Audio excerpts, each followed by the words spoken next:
So, you have authored the Indeed Design Report for India, which is the only second major design report after the iconic Charles Eames Report. Why is this report particularly crucial at this moment? So we went to a couple of schools, to NID, to Swiss Tree. On the one hand, the misconception is design is similar to engineering, and it is about problem solving. That's one misconception. I think that India will more and more become also a leader of design. What will happen if there are no designers at all? Oh my God, what a good question. Welcome, Paul. Thank you.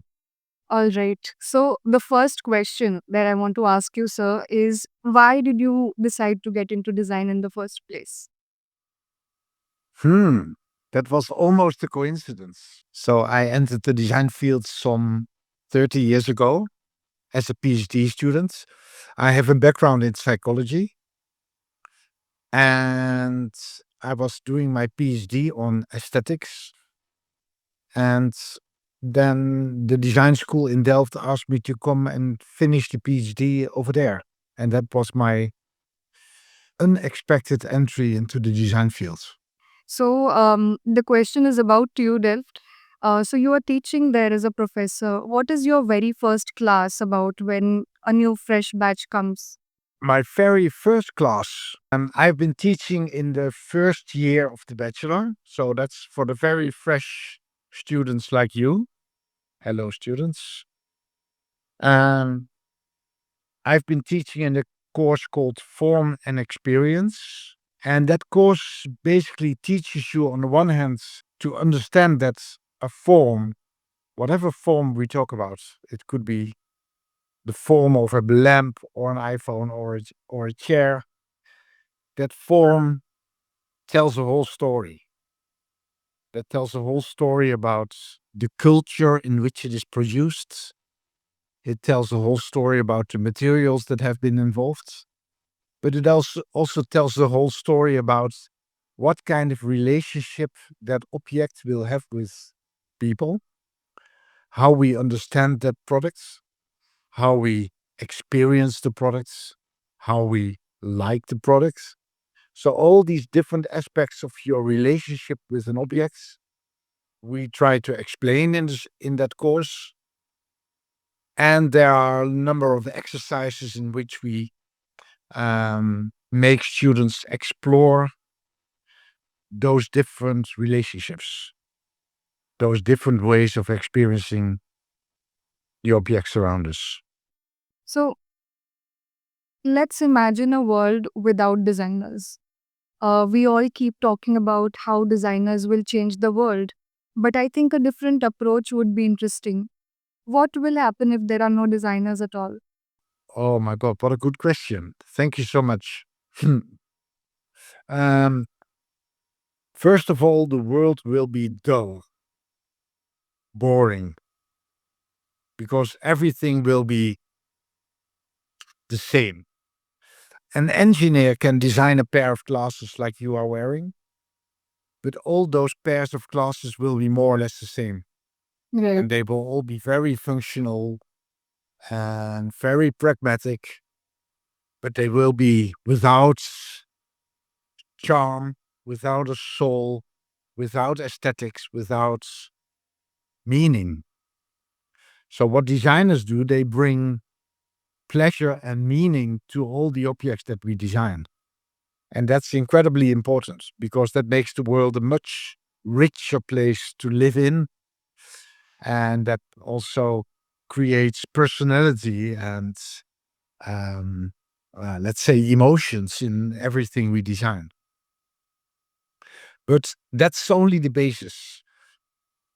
On top of that, designers start from the meaning. They start from the purpose. So, in my view, at least, so engineers are basically problem solvers. They see a problem and they look for the quickest and most efficient way to solve that problem.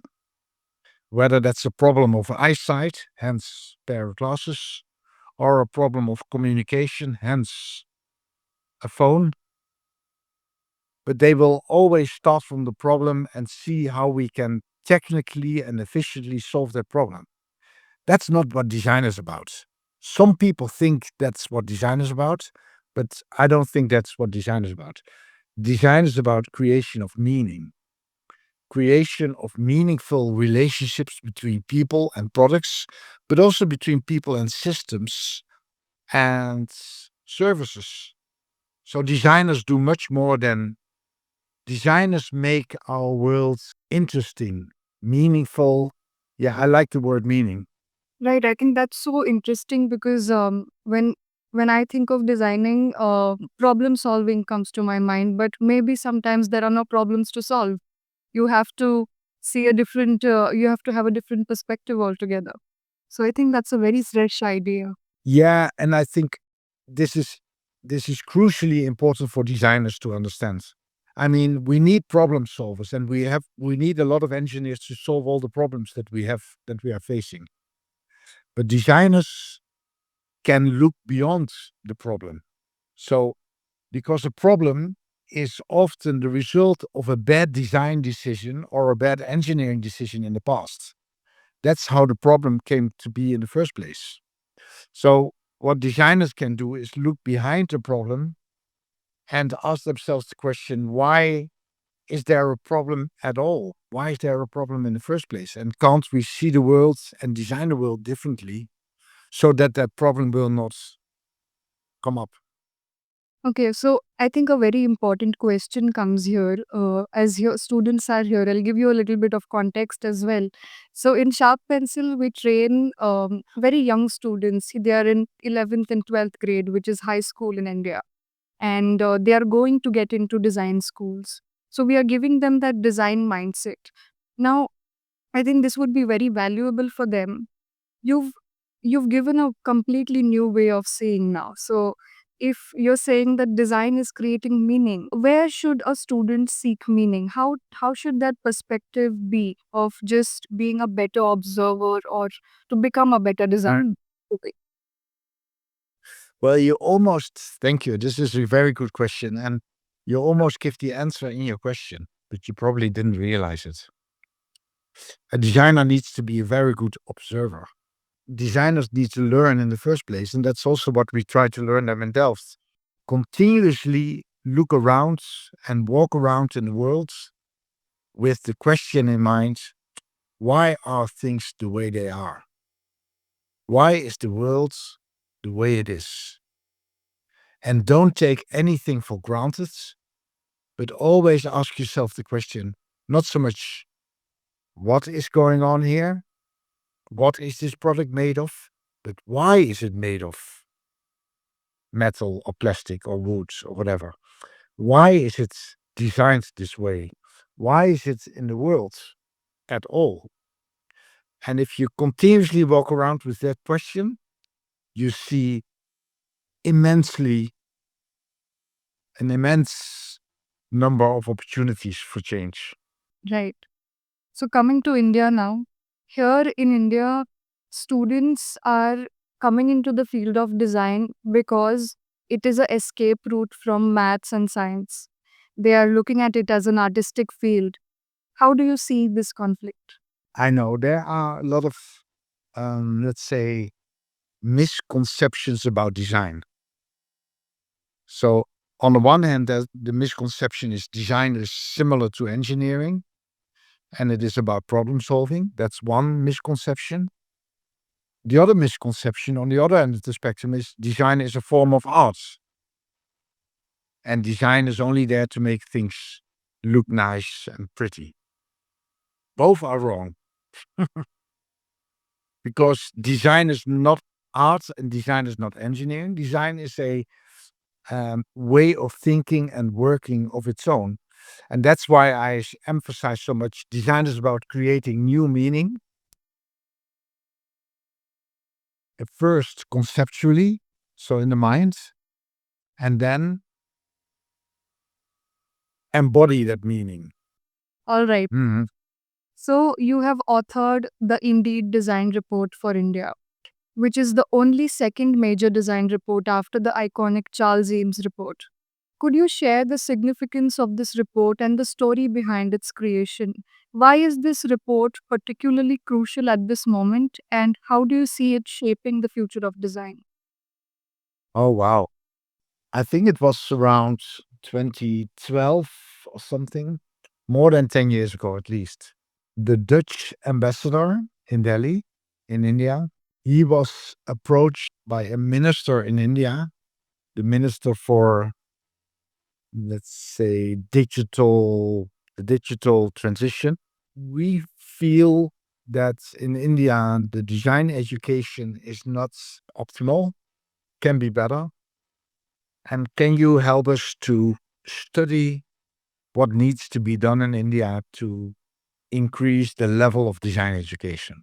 That ambassador was smart enough to approach my dean in Delft and say, "You guys have to help me because I got a very interesting question here in India." So the dean said to me and a few more colleagues, "Let's go to India and study the quality of design education." So we went to a couple of schools, to NID, to Swiss Tree, and one of two IITs, and we went around the country. We went to some companies. We talked to a lot of people. That resulted finally in that Indeed report, which was basically an analysis of the quality of design education and a couple of recommendations of what needs to be done or should be done to improve it. Typically, with a report like this, they end somewhere on a shelf. So in India, you have a lot of shelves with reports that are written but are not used. At least that's what I was told. And this report ended on a shelf. However, we met a lot of people during our journey. Two of these people were Surab Gupta and Mridu Sahai from the design village in Noida, Delhi. Well, the first idea of a school. They were not really a school yet, but they were mostly an architecture firm, the firm called Arcom, and a very successful architecture firm. I think one of the top 20 in India or so. They do they do a lot of great work, and they felt we wanted to start a design school. They were already working on that, and then they met us and saw the Indeed report.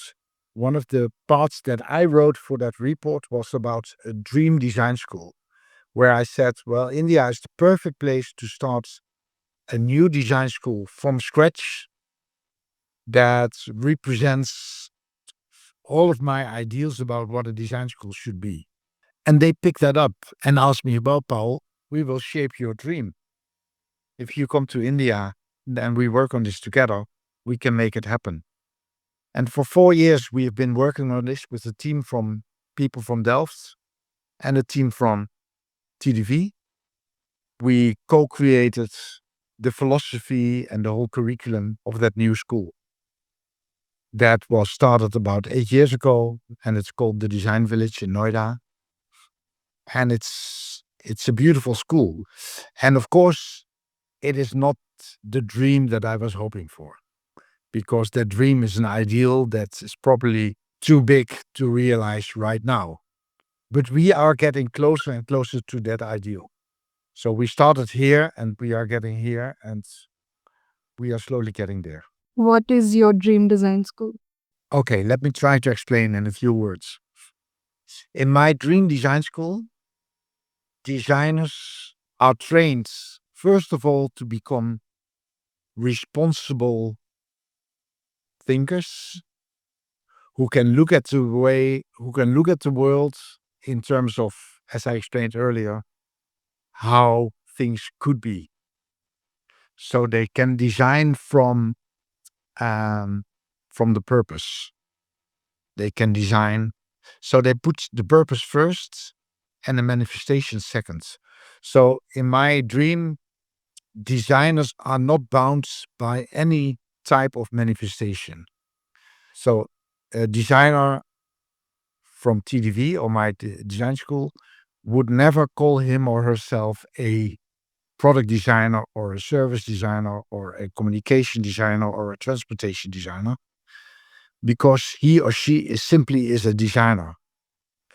And whether he or she will design a transportation means an interaction or a product, it all depends on the aim, the purpose. And in order to create that purpose, the designer needs to have a profound understanding of how the world works and how people work. So the design is much more than making something. Design is very much about understanding the world. And that with understanding the world, I go pretty far in saying you understand the political, cultural context in which things happen and in which people live. And that has a lot of consequences for how you build the school and how you build a curriculum. But that's too much to explain for now. Yeah, I completely understand. And I think it is a beautiful dream to have. And I would love to be in a design school that is something like this. So I think You're very welcome. many Indian students choose to study abroad to countries like Indian students. They choose to go to France, they choose to go to Japan or Germany, but they often return home to work in India. Given that their curriculum is based on international markets and perspectives, do you think they can effectively understand and adapt to the Indian design market when they come back after learning an international curriculum? First of all, I don't think Indian students need to go abroad to get proper design education, because these days there is very good design education in India. I think there's some of the design education in India is so good that we may attract international students to come to India to study design instead of the other way around. Indian people still think that if you want the best education, you need to go to the UK or to the US. I don't believe that. I think what we work on and what we need to work on is to make sure that the design education in India is at least as good as it is in the UK or the US, or maybe even better, so that students come from the Netherlands, from Sweden, from England, they come to India to study design, at least for a master, for example, because India is a huge opportunity. It's one of the most, it is a beautiful country. I've been there a lot, but it's also a country with a lot of challenges. So for a designer, there's a lot to do. My part of Europe, there's also still a lot to do, but it is also overly designed already. And in India, there are so many opportunities for designers. So I would recommend students from here, from Italy, or from the Netherlands, or from the UK, to go to India for the master, and then maybe stay there, because as a designer, you have a beautiful future in India. Right. I think that's a great way to look at it. So, according to you, what should be the judgment criteria to select design candidates for a design college? Beautiful question. At TDV, we have a couple of character traits that we find most important for designers. Courage, the courage to change. It requires courage to change the world, right? Responsibility, take responsibility for how the world works and how it looks and how it impacts people. Compassion, compassion for each other and for people and for the planet and for animals and everything. Compassion, not being egocentric, but compassion for everything around you. And those are, I think, four very important qualities that you as an individual should have to be a successful designer. Definitely. I think everyone should have notes and write these things down. These are very important things. These are fundamentals that students should have. So, where do you think are the white spaces where design is not at all explored, at least in the Indian context? Where should they focus? You mean designers or design schools or? I think both. That would be a great question. In fact, where are the design schools not focusing? My problem with many design schools in India, and Nift is a good example, is that they focus too much on the manifestation, so on the outcome. In general, I think designers should spend much more time on the why, the underlying reason of the design, what the French call the raison d'être, the reason of existence. And if you, as a fashion designer, think more about the reason of existence of a design, we will not design so much garments, clothes, that 40% of them is never used and ends up on the trash. If there's one thing that design schools and designers need to learn to do more, is step away from the manifestation, from the results, and shift more to the underlying purpose, reason of the design. Design is often associated with art and styling. I think you've mentioned this in the design report as well. Uh, I think you are the right person to talk about this. You have stressed about it in many lectures as well. What do you think is the power of actual design? If we see design as art and styling, we also accept that the only effects of design is to please people, to give people a nice aesthetic experience, and that's it. But the power of design is so much bigger than that. The power of design is to make people think differently, to make people behave differently, to make people interact with each other differently, hence social design. Um, to live our lives differently. Design has the power, design has a big impact on the way people live their lives, what they expect, what they dream of, what they aspire, what they do. If we do the right thing, we can change the world. Design has the power to change the world. And if we see design as styling and as aesthetics, we lose that power completely, and that would be a waste. And the world is not a great place at the moment, right? There are many big challenges in the world. I think we can redesign the White House in the US. We can redesign political systems. We can redesign democracy. Again, with every answer, I am getting a completely different way to look at design. I did not think of, I think today I've learned something very important. I'm sure many of our students are also thinking about this, that design is not problem solving, it's meaning, creating of meaning, understanding why something exists. I think this is very valuable.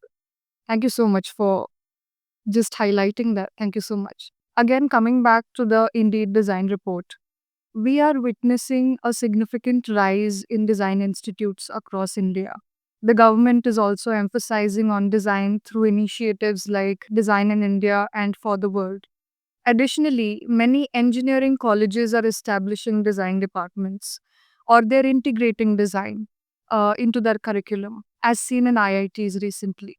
Meanwhile, the traditional design schools like NID, they are offering diverse disciplines like filmmaking, animation, and industrial design under one roof. So, do you think this growing overlap will further blur the definition of design, potentially leading to confusion? How do you perceive this shift in design education landscape? You know, many new schools, private schools, they um, they are in the fields not because of a certain ideology or a particular drive to make the world a better place, but they are mostly in it for the money. And if school starts to do work for the money, they pretty much try to train designers exactly in the way the market wants them to be. And then we get more of the same.